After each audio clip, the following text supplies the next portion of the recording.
இந்த நாளிலும் கர்த்தர் உங்களோடு கூட பேசும்படியாய் கொடுத்த வேதத்தின் வசனம் மத்தேயு 5ஆம் அதிகாரம் 10வது வசனம். நீதி நிமித்தம் துன்பப்படுகிறவர்கள் பாக்கியவான்கள், பரலோக ராஜ்யம் அவர்களுடையது. வசனத்திலே நாம் பார்த்தோமானால், நீதி என்றால் நம்முடைய முயற்சினாலோ நற்செயலினாலோ நீதி ஏற்படுவதில்லை. பிரியமானவர்களே, இயேசு கிறிஸ்துவை விசுவாசித்து அவரை சொந்த இரட்சகராக ஏற்றுக்கொள்ளும் போது நாம் தேவனோடு ஒப்புரவாகி நீதிமன்றங்களாக்கப்படுகிறோம். அப்பொழுது அவருடைய நீதி நம்முடைய இருதயத்துக்குள்ளே வருகிறது. பிரியமானவர்களே, நாம் தேவனுடைய பிள்ளைகளாக இயேசுவின் நீதியை சுதந்திரித்துக் கொள்ள வேண்டும் என்று நினைக்கும் போது சாத்தானின் கொடூரமான எதிர்ப்பையும் நம்ம சந்திக்க வேண்டிய நிலை ஏற்படுகிறது. தேவனுக்கு பரம எதிரியா இருக்கிறவன் தேவனுடைய பிள்ளையாகிய நமக்கு எதிரியாக மாறிவிடுகிறான். இயேசுவை ஏற்றுக்கொண்டது நிமித்தம் கணவனால் புறக்கணிக்கப்பட்டு, சமுதாயத்தினால் திருத்தப்பட்டு, ஊர் கட்டுப்பாடு என்று ஒதுக்கப்பட்டு தத்தளிக்கிறது இன்றைக்கு அநேக இடங்களிலே பார்க்கிறோம். அநேக சகோதரிமார்கள் கூட மறைவாக கர்த்தரை ஏற்றுக்கொண்டது நிமித்தம் குடும்பத்தின் மக்களால் புறக்கணிக்கப்பட்டு கண்ணீர் வடிக்கிறார்கள். வெளியே தெரியாதபடிக்கு அவருடைய இருதயத்திலே எவ்வளவோ ஏக்கங்களோடு இருக்கிற மக்கள் இன்றைக்கு மறைமுகமாக இருக்கத்தான் செய்கிறார்கள். அப்படிப்பட்ட மக்களை கர்த்தர் நோக்கி பார்த்து கொண்டே இருக்கிறார். பிரியமானவர்களே, அவர்கள் விடுகின்ற கண்ணீரில் வடிக்கின்ற ஒவ்வொரு கண்ணீர் சொட்டையும் கண்ணீரையும் கூட கர்த்தர் பார்த்து கொண்டே இருக்கிறார். பிரியமானவர்களே, அவர்கள் அப்படி கர்த்தருக்காக அந்த குடும்பத்தின் பிள்ளைகளால எந்தெந்த நபர்கள் கர்த்தரை ஏற்றுக்கொண்டார்களோ, அவர்களுடைய குடும்பத்தின் உறவினர்களால குடும்பத்தின் நபர்களாக கஷ்டப்படுறாங்களோ, கண்ணீர் வடிக்கிறாங்களோ, அவர்கள் கர்த்தரை நோக்கி பார்க்கிறார். கர்த்தர் அவர்களுக்கு நிச்சயமாக ஒரு பெரிய பாக்கியத்தை, ஒரு பெரிய ஆசீர்வாதத்தை கொடுப்பார். அவர்களை கைவிடவே மாட்டார். கர்த்தரை நம்புகிற பிள்ளைகளை யாரையும் கர்த்தர் கைவிடவே மாட்டார். பிரியமானவர்களே, அவர்கள் கர்த்தருடைய பார்வையிலே ஒரு பெரிய பாக்கியவதியாக கர்த்தர் பார்க்கிறார். பிரியமானவர்களே, நீதி நிமித்தம் துன்பப்படும் பொழுது கடினமான சூழ்நிலைகளிலும் கூட பரலோகம் நம்மை ஏற்றுக்கொள்கிறது. பரலோகத்தோடு அப்படிப்பட்ட பிள்ளைகளை கர்த்தரை எத்தனை இக்கட்டான ஒரு சூழ்நிலைகளிலும் கூட கர்த்தரை தம்மோடு கூட வைத்துக் கொள்ளும் பொழுது பரலோகமும் பரலோகத்தோடு கூட அவருடைய பிள்ளைகளாக சுதந்திரவாளிகளாக கர்த்தரும் வைத்துக் கொள்கிறார். பிரியமானவர்களே, ஒரு மனிதன் தன்னுடைய சொந்த முயற்சினால பாக்கியவானாக மாற முடியாது, அவருடைய பிள்ளைகளாக மாற முடியாது. பிரியமானவர்களை, கர்த்தரை நாம் ஒவ்வொரு நாளும் கூட அனுதினமும் சார்ந்து கொள்ளும் பொழுது நம்முடைய வேண்டாத காரியங்கள் நம்மளை விட்டு மாறி விடுகிறது. பரிசுத்தமுள்ள ஒரு பாத்திரங்களாக கர்த்தர் நம்மளை அனுதினமும் கழுவி அனுதினமும் நீதியிலே வழிநடத்தி நீதியின் பாதைகளிலே நடத்தக்கூடிய ஞானத்தையும் கிருபைகளையும் கர்த்தரோடு கூட நாம் வாழும் பொழுது அனுதினமும் கர்த்தர் நம்மளை பரிசுத்தப்படுத்தி அப்படிப்பட்ட நீதியின் பாதைகளிலே கர்த்தர் நடத்துவார். பிரியமானவர்களே, நம்முடைய பலத்தினால நீதியாய் பரிசுத்தமாய் நாம் வாழ முடியாது. நாம் ஒரு ஸ்டெப்பு நாம் பரிசுத்தமாய் வாழ வேண்டும், நீதியாய் வாழ வேண்டும் என்று நம்முடைய இருதயத்துக்குள்ளாக நாம் நினைக்கும் பொழுது கர்த்தர் அவருடைய இரத்தத்தால் நம்மை கழுவி பரிசுத்தப்படுத்தி ஒவ்வொரு நாளும் அவருக்கு முன்பதாக பாக்கியமுள்ள பிள்ளைகளாக பாக்கியவான்களாக நம்மை அனுதினமும் மாற்றுவார். பிரியமானவர்களே, அப்படிப்பட்ட மகிழ்ச்சியை கர்த்தர் ஒருவர் தான் தர முடியும். நம்முடைய அநேக மக்கள் சில வேளைகளில நினைப்பாங்க, உள்ளத்தில் லஞ்சம் வாங்குவதெல்லாம் தவறா அப்படின்னு சொல்லி நினைப்பாங்க. அதெல்லாம் தவறு இல்லை. இதெல்லாம் ஒரு குறிப்பிட்ட காரியத்துல நான் ஒரு குறிப்பிட்ட நபர்களுக்கு நான் ஹெல்ப் பண்ணதுனால அவர்கள் சந்தோஷமா எனக்கு இந்த பணத்தை கொடுத்தாங்க, இதெல்லாம் ஒரு தவறா இருக்க முடியுமா அப்படின்னு சொல்லிவிட அநேக பேர் சொல்வதை கூட நானும் கேட்டிருக்கிறேன். ஆனா கர்த்தருடைய ஆவியானவர் நம்முடைய உள்ளத்திலே நிறைவாய் தங்கியிருப்பாரானால் அவர் பரிசுத்தத்தை விரும்புகிற தேவன், பாவத்தை வெறுக்கிற தேவன். பிரியமானவர்களே, பாவம் என்று தவறு என்று நம்முடைய வாழ்க்கையிலே அதை உணர்த்துவார். தவறான ஒரு சின்ன விஷயத்தை கூட நாம் செய்யும் பொழுது கர்த்தர் நம்மளோடு கூட வாசம் பண்ணுவாரானால், நம்முடைய இருதயத்துக்குள்ளே தங்கியிருப்பாரானால், சின்ன ஒரு விஷயமானாலும் அது தவறாக இருக்குமானால் அதை பாவம், அது தவறு என்று சொல்லி நம்முடைய இருதயத்திலே கர்த்தர் அதை உணர்த்துவார். பிரியமானவர்களே, ஆனால் கிறிஸ்துவை நாம் இந்த உலகத்திலே பிரதிபலிக்க வேண்டும். கிறிஸ்தவர்கள் என்று சொல்கிறதுனாலும் நம்முடைய பரிசுத்தத்தினால நம்ம நீதிமான்களாய் மாறிவிட முடியாது. ஆனால் கர்த்தர் நம்முடைய உள்ளத்துக்குள்ளே தங்கியிருக்குமானால், கர்த்தரை நாம் இந்த உலகத்துக்குள்ளே பிரதிபலிப்பதற்கு அவருடைய வெளிச்சம் நம்முடைய உள்ளத்துக்குள்ளே பிரகாசிக்கும் போது நாமும் கூட அந்த உலகத்திலே வெளிச்சத்தின் பிள்ளைகளாய் நாம் காணப்பட முடியும். நம்முடைய பலத்தினால முடியாது. கர்த்தர் நம்முடைய இருளை நீக்கி பாவத்தின் இருளை அகற்றி அவருடைய ஒளியை நமக்குள்ளே கொடுக்கும் பொழுது நாமும் கூட வெளிச்சத்தின் பிள்ளைகளாக, நீதியின் பிள்ளைகளாக நாமும் கூட அந்த உலகத்திலே பிரகாசிக்க முடியும். மற்றவர்களை கூட நாம் ஆதாயப்படுத்த முடியும்.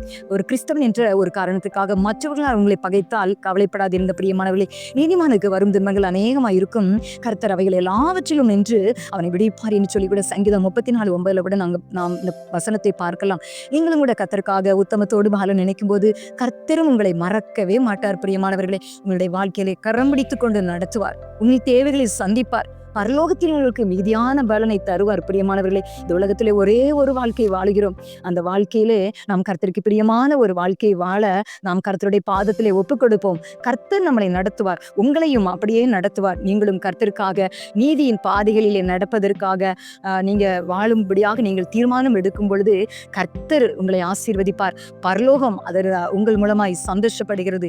கர்த்தர் மீதியான சந்தோஷத்தை, அதன் பலனை உங்களுக்கும் தந்து உங்களுடைய குடும்பத்தை கட்டி எழுப்புவார். உங்களோடு கூட இருந்து உங்கள் தேவைகளை சந்திப்பார். முழு குடும்பமாய் உங்களை சாட்சியாய் நிறுத்துவார். உங்களை அநேக மக்களுக்கு ஆசீர்வாதமாக வைப்பார். பிரியமானவர்களே, அப்படிப்பட்ட கிருபைகளை தேவன் உங்களுக்கு தந்தருள்வாராக. ஆமேன். ஜெபம் செய்வோமா? அன்புள்ள ஏசப்பா, அந்த வேலைக்காக நன்றி ஏசப்பா. அந்த வேலையிலும் கூட நீதி நிமித்தம் துன்பப்படுகிறவர்கள் பாக்கியவான்கள், பரலோக ராஜ்யம் அவர்களுடையது என்று சொல்லப்பட்டிருக்கிற வசனத்தின்படியாக இந்த நாளிலும் கூட உம்மை ஏற்றுக்கொண்டு மறைமுகமாக அப்பா குடும்பத்தின் நபர்கள் ஏற்றுக்கொண்டது நிமித்தம், இயேசுவை மெய்யான தேவனென்று ஏற்றுக்கொண்டது நிமித்தம் பல மக்களின் நிமித்தம் நிந்திக்கப்பட்டு, அவமானப்படுத்தப்பட்டு, கண்ணீர் வடிக்கப்பட்டு, சமுதாயத்திலே புறக்கணிக்கப்பட்டு, ஊர் கட்டுப்பாடு என்று துரத்தப்பட்டு, ஒதுக்கப்பட்டு தத்தளிக்கிற மக்கள் இன்றைக்கு ஏராளம் பேர் இருக்கிறார்கள். அப்பா, அந்த பிள்ளைகளுடைய வாழ்க்கையில செய்த நன்மைகளின் நிமித்தம், அவர்களுடைய வாழ்க்கையில செய்த அதிசயங்களின் நிமித்தம் அநேக பிள்ளைகளும் ஏற்றுக்கொண்டிருப்பார்கள். ஆனால் இந்த சமுதாயமோ அந்த குடும்பத்தினரோ அதை ஏற்றுக்கொள்வதற்கு மறுத்து ஆண்டவரே, அநேக குடும்பத்தின் பிள்ளைகள் மறைவா இந்த வார்த்தைகளை, இந்த ஜெபத்தை கேட்டுக்கொண்டு இருக்கிற இந்த வேளையில கூட எப்படிப்பட்ட எந்தெந்த குடும்பத்தின் பிள்ளைகள் அப்படியாக சுவாமி ஒருவேளை மறைவாக அவர்கள் நெருக்கப்பட்டு கொண்டிருக்கிறார்களோ அப்படிப்பட்ட குடும்பத்தின் பிள்ளைகளை கண்ணோக்கி பாருங்க. அப்படிப்பட்ட மனிதர்களை நீங்க நோக்கி பாருங்கப்பா. எந்த சகோதர சகோதரிகள் அப்படியாக மறைவாக இயேசு கிறிஸ்துவை சொந்த இரட்சகராக ஏற்றுக்கொண்டு நீதிக்காக நிற்கிறார்களோ, உத்தமத்துக்காக நிற்கிறார்களோ, வேலை ஸ்தலத்திலே நிற்கிறார்களோ, நீதி நிமித்தம் அப்பா நிற்கிற பிள்ளைகள், அதிநிமித்தம் கஷ்டப்படுகிற பிள்ளைகள், நீதி நிமித்தம் பரிசுத்தமாய் வாழ வேண்டும், நீதியாய் வாழ வேண்டும், தொழிலிலே உண்மையாய் இருக்க வேண்டும், வேலை ஸ்தலத்திலே நீதியாய் நிற்க வேண்டும் என்று சொல்லி நிற்கிறது நிமித்தம் அவமானப்படுத்தப்படுகிறார்களோ ஏசப்பா, உம்முடைய நாமத்தை அவர்கள் அறிந்தது நிமித்தம் அவர்கள் நீதியாக நிற்கிறதுனாலே அவமானப்படுத்தப்படுகிறார்களோ, இப்படிப்பட்ட நிலைகளிலே நின்று கொண்டிருக்கிற சகோதர சகோதரிகளுடைய கண்ணீரை கண்ணோக்கி பாருங்க ஆண்டவரே. அவர்களுக்கு இந்த நெருக்கத்திலிருந்து விடுதலையை கொடுத்து ஜீவனுள்ள தேவநீர் இந்த பிள்ளைகளோடு கூட இருக்கிறீங்க என்பதை விளங்க பண்ணுங்க. நீதி நிமித்தம் துன்பப்படும் பொழுது பாக்கியவான்களா இருக்கிறார்கள் அப்பா. நீங்க இந்த பிள்ளைகளை ஆசீர்வதிக்கிறீங்க. அப்படிப்பட்ட கிருபைகளை இந்த பிள்ளைகளுக்கு கொடுத்து இந்த நெருக்கத்தை நீக்கி போட்டு உம்முடைய பிள்ளைகளோடு நீங்க இருக்கிறீங்க என்பதை ஆண்டவரே, யார் யார் மூலமா இந்த பிள்ளைகள் புறக்கணிக்கப்பட்டார்களோ, யார் யார் மூலமாய் நிந்திக்கப்பட்டு ஒதுக்கப்பட்டு கண்ணீர் வடித்தாங்களோ, எந்தெந்த இடத்திலே நெருக்கப்பட்டாங்களோ, துன்பப்படுத்தப்பட்டாங்களோ ஏசப்பா, அந்தந்த இடத்திலே அவமானப்படுத்தப்பட்ட அந்த இடத்திலே நீங்க ஜீவனுள்ள தேவன் என்பதை இந்த பிள்ளைகள் மூலமாய் விளங்க செய்யுங்கப்பா. ஏசப்பா, நீங்க அப்படியே நீங்க பிள்ளைகளை ஆசீர்வதிக்கிறதற்காக நன்றி. பிள்ளைகளோடு கூட இருக்கிறீங்க என்பதை உறுதிப்படுத்துகிறதற்காக நன்றி ஏசப்பா. பிள்ளைகளை ஆசீர்வதிங்க, சாட்சியாய் நிறுத்துங்க. கடைசி மூச்சு வரையிலும் நீதியாய் உத்தமத்தோடு பரிசுத்தத்தோடு வாழ்ந்த பிள்ளைகள் தீர்மானிக்கட்டும். ஆசீர்வதிங்க, தேவைகளை எல்லாம் சந்திச்சு நடத்துங்க, காத்துக்கொள்ளுங்க. இயேசுவின் நாமத்தில் ஜெபிக்கிறோம் நல்ல பிதாவே, ஆமென். சத்துருக்களுக்கு முன்பாக உன் தலையை நான் உயர்த்துவேன். மனிதனின் சூழ்ச்சிகள் அபத்தமாகும், சாத்தானின் தந்திரங்கள் அழிந்திடும். மனிதனின் சூழ்ச்சிகள் அபத்தமாகும், சாத்தானின் தந்திரங்கள் அழிந்திடும். உன்னோடு போராடினவர்களை